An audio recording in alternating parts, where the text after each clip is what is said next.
1935 সালের ভারত শাসন আইন the government of India act 1935। 1926 সালে ঢাকা ও কলকাতা হিন্দু মুসলিম দাঙ্গা হলে ব্রিটিশ সরকার একটি ভারত শাসন আইন প্রণয়নের জন্য 1927 সালে সাইমন কমিশন গঠন করে। এই কমিশনের বিরুদ্ধে হিন্দুরা 1928 সালে দেয় নেহেরু রিপোর্ট এবং 1929 সালে মুসলমানদের পক্ষে দেওয়া হয় জিন্নাহ 14 দফা।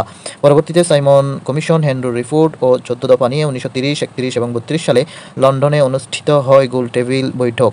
ওই বৈঠকের পরে 1935 সালে ব্রিটিশ পার্লামেন্টে পাশ হয় ভারত শাসন আইন 1935।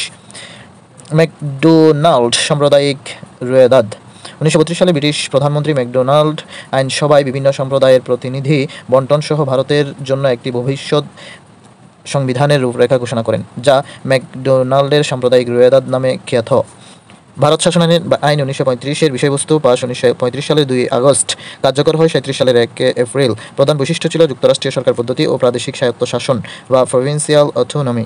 এই আইনের ফলে বার্মা উপমহাদেশ থেকে পৃথক হয়, কার্যকর হয় 1937 সালে এবং উপমহাদেশের নারীরা প্রথম ভোটাধিকার লাভ করে 1937 সালে।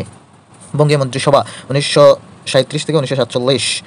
ব্রিটিশ শাসনের শেষ দশকে বাংলায় 4টি মন্ত্রিসভা গঠিত হয়, যথাক্রমে প্রথম মন্ত্রিসভা মুখ্যমন্ত্রী একে ফজলুল হক 1937 থেকে 41 এবং একে ফজলুল হকের নেতৃত্বে 1941 থেকে 43।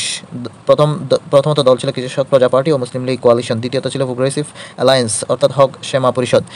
দ্বিতীয় মুখ্যমন্ত্রী ছিলেন খাজা নাজিমুদ্দিন, মেয়াদ 1943 থেকে 45, মুসলিম লীগ, যেটি অনির্বাচিত। তৃতীয় মুখ্যমন্ত্রী ছিলেন হোসেন শহীদ সোহরাওয়ার্দী, 1946 থেকে 47, প্রতিনিধি ছিলেন মুসলিম লীগের। 1937 সালে প্রাদেশিক আইনসভার নির্বাচন। অবিভক্ত বাংলার প্রথম প্রাদেশিক নির্বাচন অনুষ্ঠিত হয় 1937 সালে। নির্বাচনে অংশগ্রহণকারী প্রধান 3টি দল ও দলীয় প্রধান: কংগ্রেস, যার প্রতীক ছিল পাঞ্জা আর দলীয় প্রধান ছিলেন শরৎ বসু; মুসলিম লীগ, যার প্রতীক ছিল চাঁদ তারা হারিকেন, দলীয় প্রধান ছিলেন মোহাম্মদ আলী জিন্নাহ; এবং কৃষক প্রজা পার্টি, যার প্রতীক ছিল হুক্কা এবং দলীয় প্রধান ছিলেন একে ফজলুল হক।